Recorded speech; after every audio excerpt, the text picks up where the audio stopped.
This conference will now be recorded.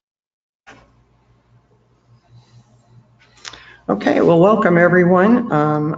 If you have not already muted your phone, you might want to do so, or at least be in an area where there is no surrounding sounds. We're going to record this and make it available on our YouTube site to you later on. I'm here with Joe Federico, who is our compliance coordinator, and he'll be working with you throughout the year on various aspects of your grant. You'll be able to ask us questions as we go along. If you have any questions, you can either type them into the box, the chat box on your screen, or speak up as we go along. So.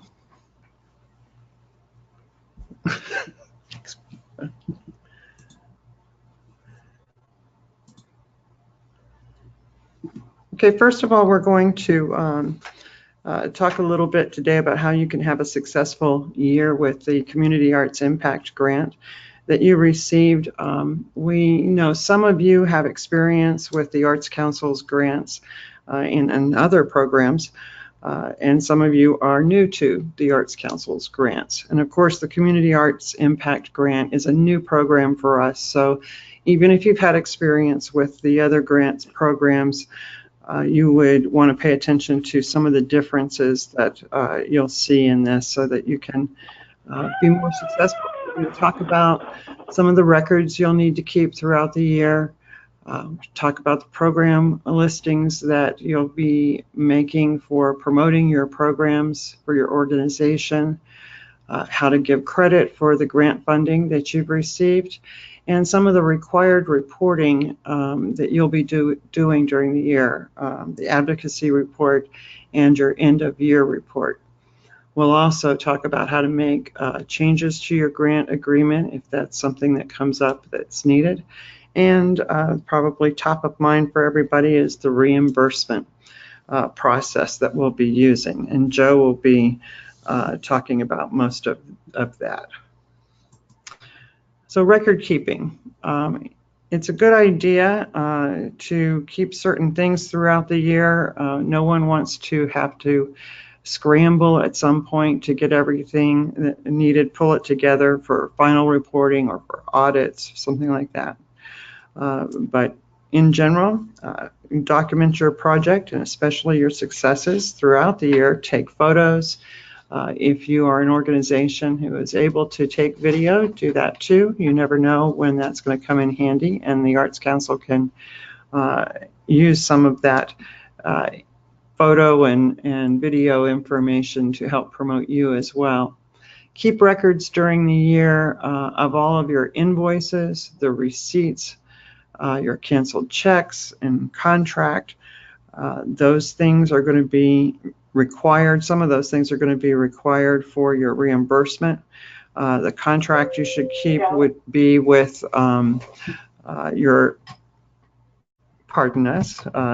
contract you keep should be the one that's for the grant agreement. And also, I'm going to pause here for a moment.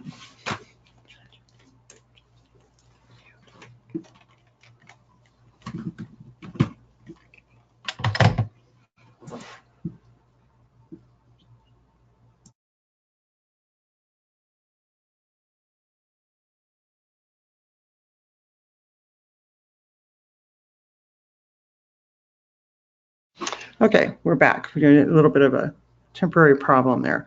The contract you should be keeping with us is your general contract that you signed a couple of weeks ago, and also any contracts that you have with your artists or other independent contractors working on your project. That documentation, is a good idea to set that aside in a separate file or keep it together in a separate file and keep that documentation for 3 years. That's typically the recommended time period in case you need it for any kind of auditing that goes on. And of course, you need to not only be keeping record of your expenses, but also all of your revenue. Program promotion. Part of your requirement this year is to list all of your events and programs on our calendar website. If you've been on it before, it's artstampabay.com. You may have an account already, which is great. If not, it's very simple to get registered and have your organization listed there in our organization directory. And then you're able to place any kind of program that you're offering to the public for free, and it will be promoted on that website, in newsletters and social media. If you have any questions about using Arts Tampa Bay, you should get in touch with me, and I'll be glad to answer them. This kind of promotion is important not only for the projects that you're doing, but for your overall organization's activities. Now, regarding promotion, I need each of you to send me your organization's logos in a high-res format as soon as you can, as soon as possible, for me to use on our own website and also in our own promotions. And if you have progress pics before or throughout the year, then send those to me as well. I may be asking you for information from time to time so that we can put an article in our newsletters or our website, or make reports to the board on how you're doing with your Community Arts Impact Grant. Giving credit for support. Giving credit for support is very important. It's a way for us to keep the grant program visible. We want you to acknowledge our funding in a variety of places, and that's because we want to continue this program. It's our first year doing Community Arts Impact, and we believe it's a very important program and a valuable program, not only to helping you all, but also helping the community areas that you're working in. So part of that is going to be helping us keep the program visible and the work that you're doing visible to the community, to those who provide our funding, and to our own board. So when you're giving credit, please do this on your website, in any media releases. Usually that's typically at the end of them with just a short statement, and on any printed or electronic collateral. And if you happen to be a theater company or a performing arts company, in your curtain speeches. So this funding, or this acknowledgement for funding, is all relative to your project. Our first preference is, of course, to use logos, but I understand that some of you may be in a pinch on space or technologically not able to use logos. So if you can't, this short statement is perfectly acceptable. With this, it reads as, with the support of the Arts Council of Hillsborough County and the Hillsborough County Board of County Commissioners. You'll notice on these logos, we have the Arts Council logo and the Hillsborough County logo. Those are the two you should be using. I've also put up here two logos or examples of logos that are not to be used. Some of you may be using county logos already, and I don't know whether you're aware of this or not. They have two different versions, one with that little circular graphic and then one without. The little circular graphic is reserved. They reserve that for use by their actual departments. I don't have an explanation for that, but I get calls frequently from the county about logos being used by our grantees that are not approved. So don't use any of the Hillsborough County logos with the little circular graphic. Use the ones that I'm showing here, the Arts Council logo and the Hillsborough County logo without the circle.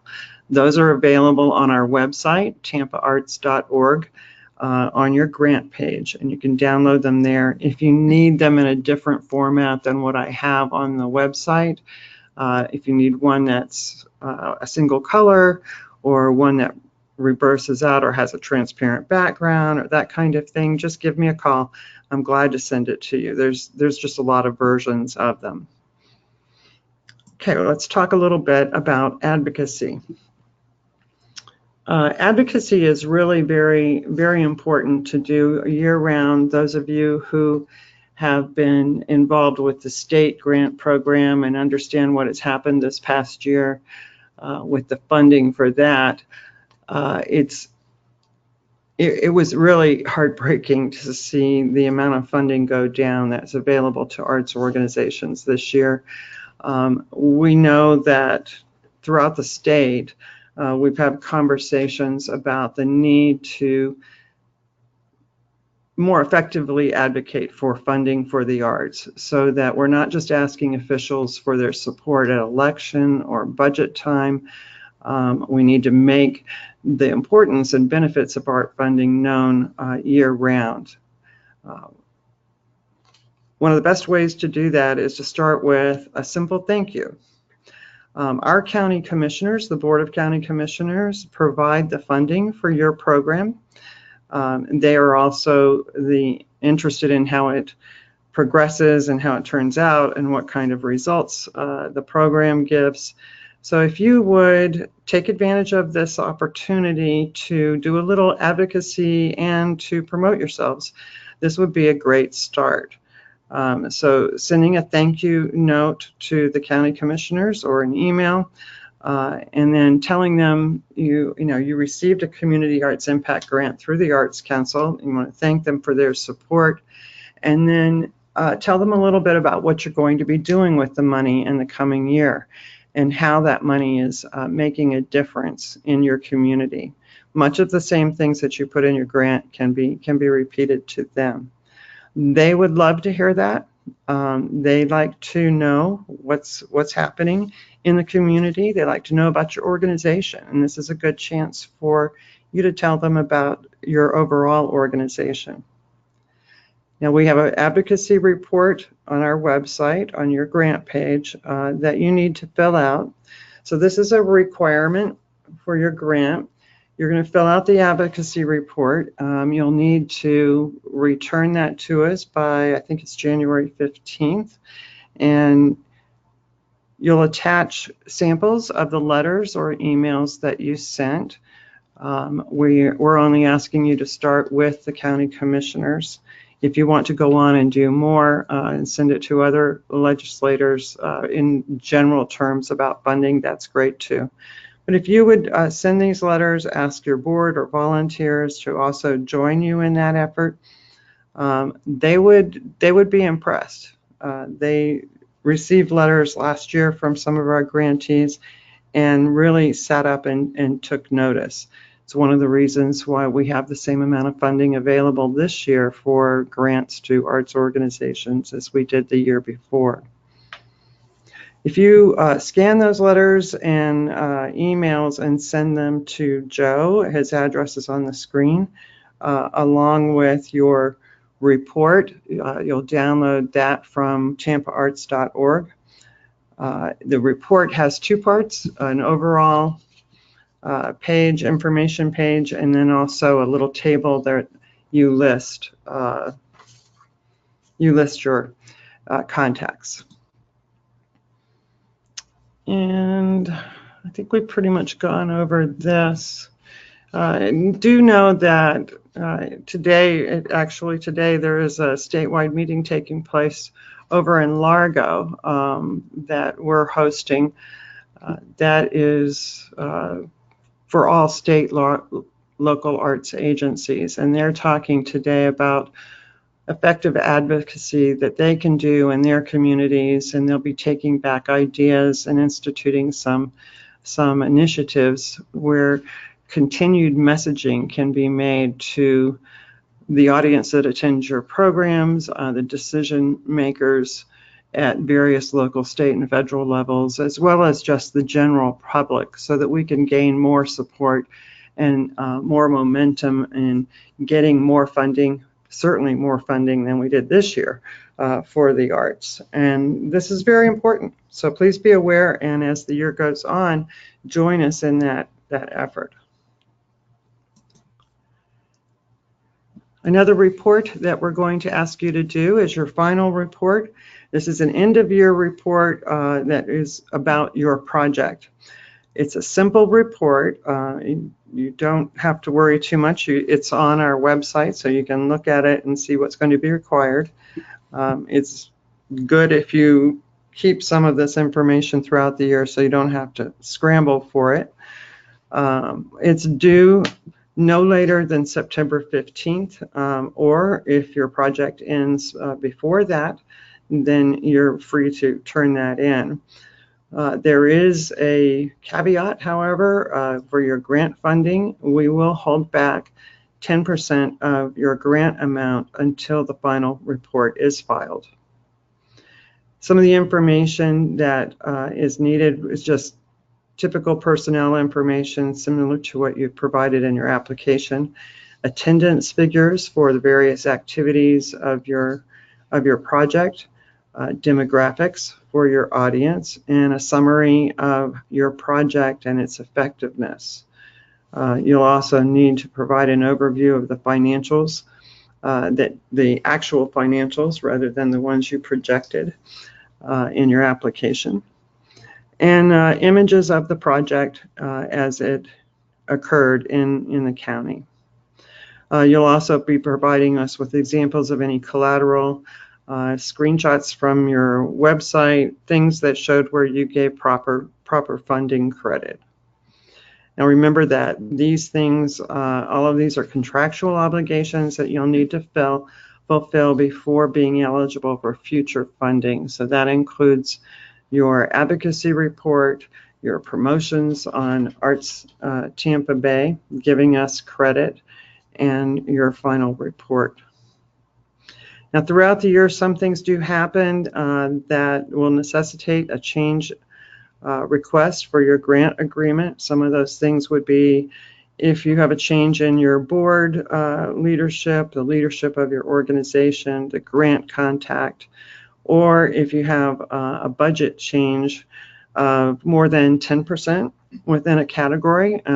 If you look back at your contract that you signed a couple of weeks ago, you have an Exhibit B1 that outlined where you were spending your money. So if you're going to deviate from those amounts by more than 10%, you'll need to get in touch with us, and we'll probably need a change request. Do not assume that you can make changes to your budget and the things that you want to be reimbursed for if it's different without talking to us. So please don't plan on those things being approved. You do need to submit the form, and we will review it and notify you when it's approved.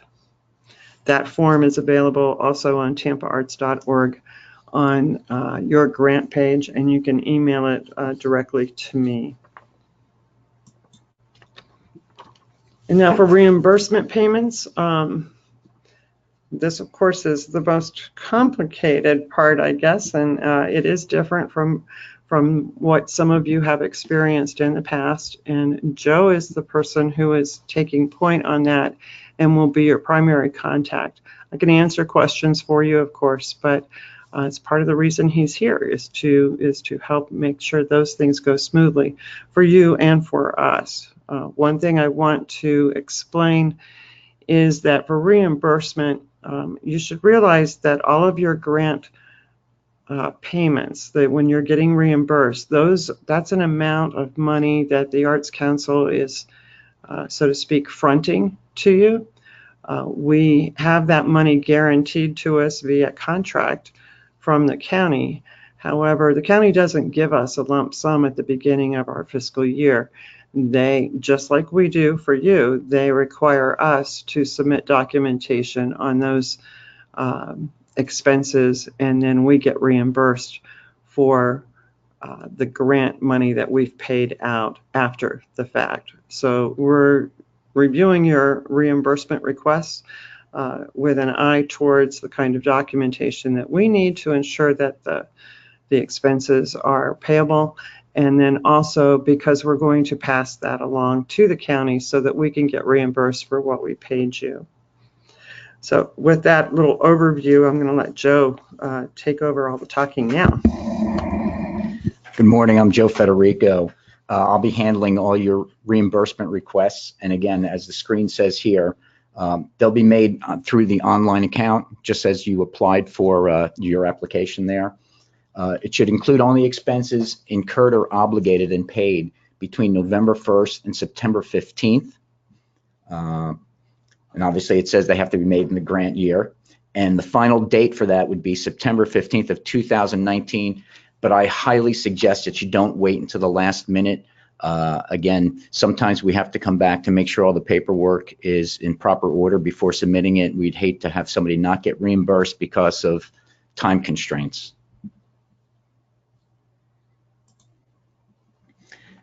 This screen lists the 6 components or categories that reimbursement can be, grant funds can be expended for. The first one is artistic and technical professional fees for individuals. These are for your contracted people or 1099 people. They do not include employees. There's no reimbursement for employees or employee salaries on this grant. Your second category is for outside professional services in line with companies. Any rent for venues, say for putting on a show. Travel directly related to the project, and that an example of that would be, say you're putting on an art exhibit and you have the artist coming into town and there's travel expenses with getting him or her into town. That would be something that you would put on there. Marketing expenses directly related to the project, and then there are other direct project expenses that you may have.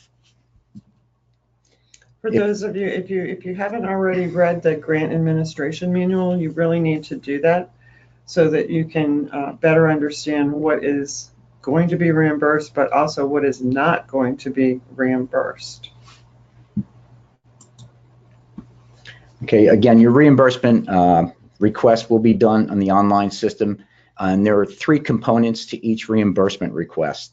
The first one, and we'll go through these in the next slides coming up. The first one is your invoice for reimbursement payment. There's an invoice detail worksheet, which is essentially backs up the reimbursement payment. And then your supporting documentation of expenses, things like bank statements, front and back of checks, contracts for any employment services, or any invoices to companies. This is the first component. This is your reimbursement. This lists the 6 categories. And again, this varies depending on what you applied for in your grant.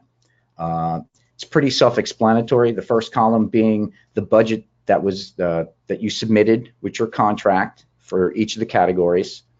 The second column is your total expenditures up to that point. So in this case, you're looking at, it says 0. Obviously, this is the first reimbursement reporting. Subsequent ones will have different numbers filled in depending on what you've done. And your last column is what you're requesting reimbursement for at this time.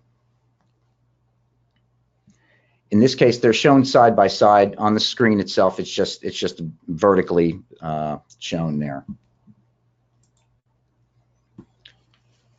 And this is just the second part of it, is the bottom of the screen. It's going to summarize the amount that you requested. It's going to have the amounts received to date and a total. Importantly, on the bottom, you'll with your mouse, or if you have a touch screen, you want to sign this. Then you want to print out your name and title, and then the date signed. And at the bottom, when you're all done there, just click Mark as complete. If you're not done and you want to get back to it, they have the Save and Continue Editing button. You could click that.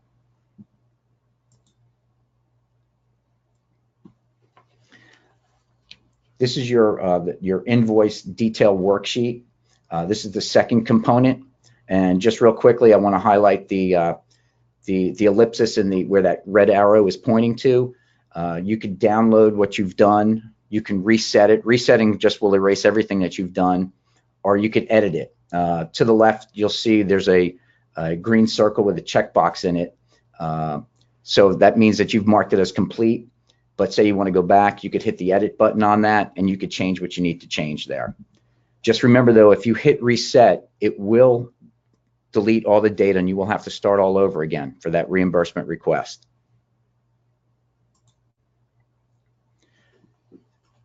This is the invoice detail worksheet is where this is your itemized list of your expenses.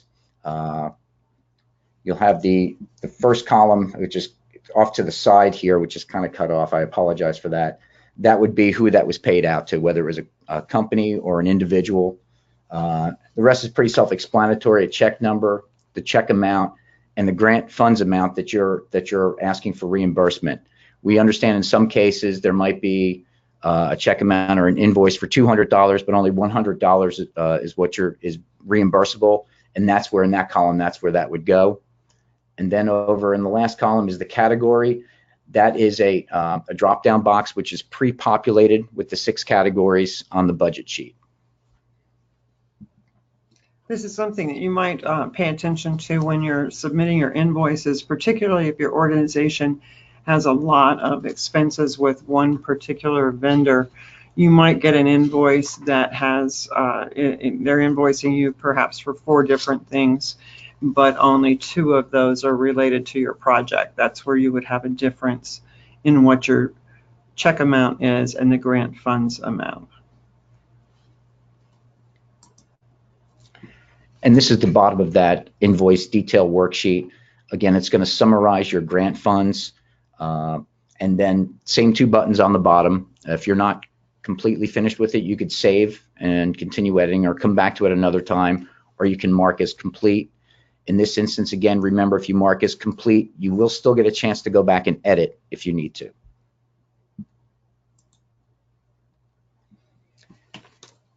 And finally, the third component is where you'll be uploading your supporting documentation to verify the numbers that you've put down on the other sheet, as well as what you're asking for reimbursement. If you have invoices, we need copies of that. We would need copies of canceled check, both the front and the back, along with bank statements indicating that it was deposited.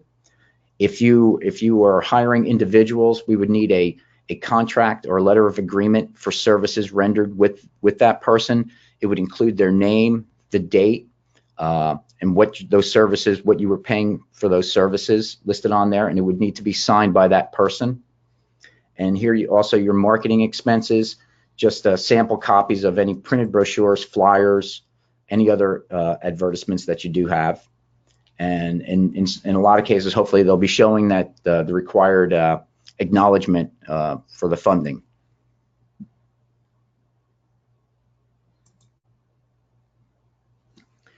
And this will give you a summary right here of all the attachments of your supporting documentation. How many you have also depends on what you're asking for. And same down here, you just mark as complete when you're finished with that. At this point, this screen indicates that all 3 components required for the reimbursement request are complete. You'll see where it says 3 of 3 tasks complete. On the bottom, you'll see a button called Review and Submit. If you click that, you'll get to the next screen. This will actually allow you to one last review. And this is important because at this point, if you're satisfied with your reimbursement request and you hit submit your application, you cannot go back and edit that. So this gives you one final opportunity to check that out. As indicated there's those up and down arrows to expand that, and it will show everything that you've just completed for that reimbursement reporting. When you're satisfied that it's all proper, you can just click that submit your application button. You know, we apologize that we can't make it say submit your reimbursement request. The system is set up for applications, and so you're going to see that throughout, and it's always going to be referring to whatever phase of the overall process that you're in. So in this case, reimbursement, but it's still going to say application. And I also want to emphasize the saving and continue. Please, please, please, if you are not finished with working on whatever form it is, use the save and continue button. It's a tragedy to have to talk to grantees who did not click that. And lastly, when you're completed, you'll come back to a screen where it'll have your status as pending. What that has done now is that submitted your documentation to us for a compliance review. And when that's complete, and the status will also say that too, and when that's completed, it will open up to the next reimbursement request that you may have.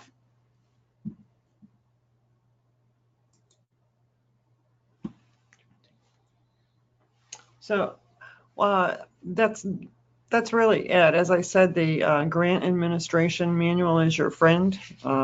You can go to the website to get logos and documents and forms. I do want to acknowledge Elaine's question that she had earlier that I didn't get a chance to answer about getting approval for logos. Those two logos that I have on the site are what you are approved to use. If you have a question about how to use them, I'm not quite sure what you were talking about with the approval. Oh, the content. Yeah. The content of the printed materials. Can you repeat that?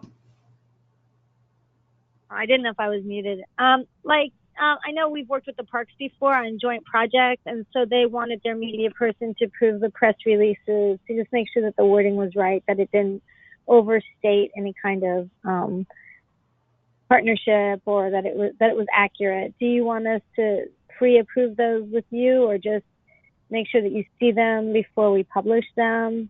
I know there's also size issues, the size of the logo. Sometimes there's a guidance on that.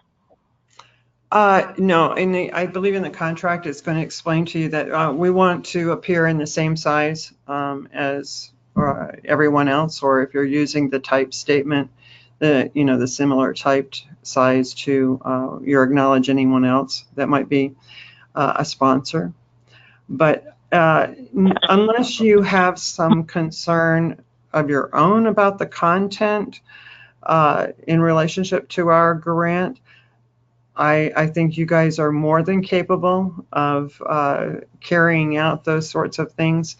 If you have questions or you're just unsure and want to double check, I am always happy to take a look at anything. If you're having trouble trying to figure out how to fit the credit in, give me a call or send me an email, and I'm happy to do that.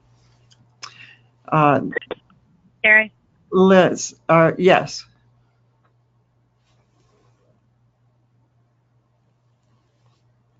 I thought I heard someone ask say my name. Liz is asking if the reimbursement form is available online already. The reimbursement forms are in the online system and are available to you.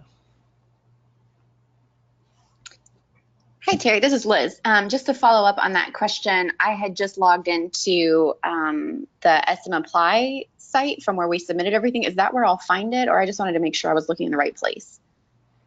Yes, that's where you should see it. Are you not seeing it? I am not currently. Okay.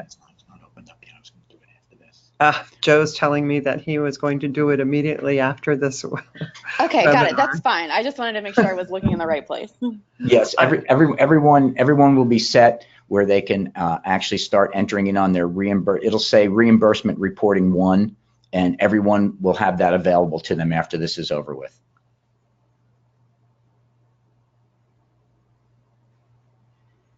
Excellent. Thank you. Anybody have any other questions?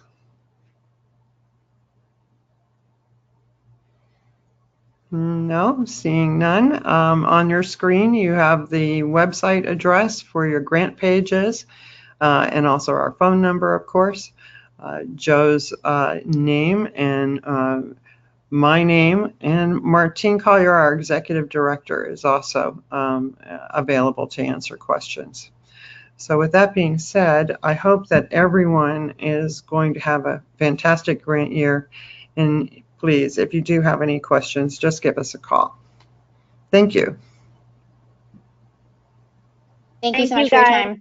Awesome. Thank you.